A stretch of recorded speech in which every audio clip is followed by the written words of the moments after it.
Harambam, dans Halacha Het, dit la chose suivante, je cite. Havidui shenahagu bo kol Israël aval hatanu avinu pashanu. Lorsque le public, la communauté, fait la repentance, pratique le vidouille, l'avouement à la faute et la demande du pardon, nous disons aval hatanu avinu pashanu, au pluriel. Et c'est ça l'essentiel du vidouille.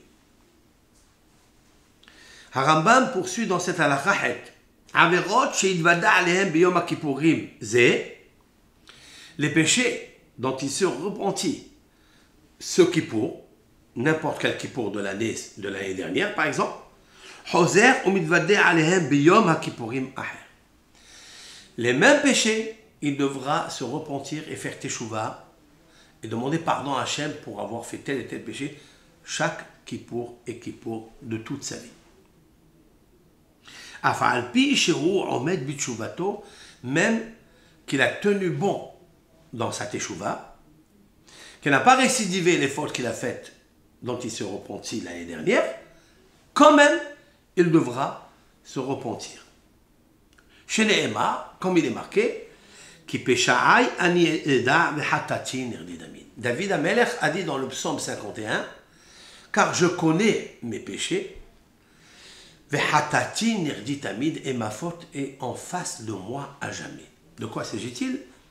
Il a fauté avant-hier, l'année dernière à Kippour, eh bien, avant Kippour, pardon, il s'est repenti la veille de Kippour.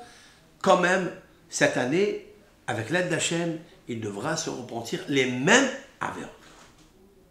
Pourquoi? Parce qu'il est dit que c'est bon de regarder toujours en face de lui la faute. J'ajouterai sur ce Rambam ce qu'écrit le Sefer Hasidim, le Rav Yehuda de Worms, Rabbi Yehuda Hassid. En Allemagne, il y avait un grand tzaddik, grand kabbaliste, Rabbi Yehuda Hassid, qui a écrit dans son livre que David Amelech, lorsqu'il a dit « Je reconnais mes fautes et elles sont devant moi à jamais », il apporte d'une tradition kabbalistique que David Amelech a gravé à la porte de son palais. J'ai fauté avec Bathsheba. Il a marqué, il a gravé à la porte de l'entrée de son palais, j'ai fauté envers Bathsheba. Quand il rentre et quand il sort, il va se rappeler. C'est pour ça qu'il dit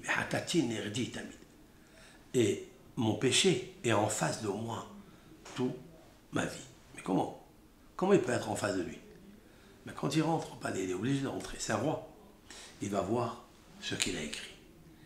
Et à cause de ça, il demande pardon à Akadosh Baruch Hu. Et plus tu demandes à Akadosh Baruch Hu pardon, et plus tu le connais, et plus tu connais sa grandeur. Et plus tu imagines devant qui tu as fauté. Et plus tu regrettes. Et ça, avec ça, tu as le remords dans ton cœur. Et le Yetzer Hara ne peut plus te faire boire un verre d'amertume, comme il te l'a fait hier et avant-hier.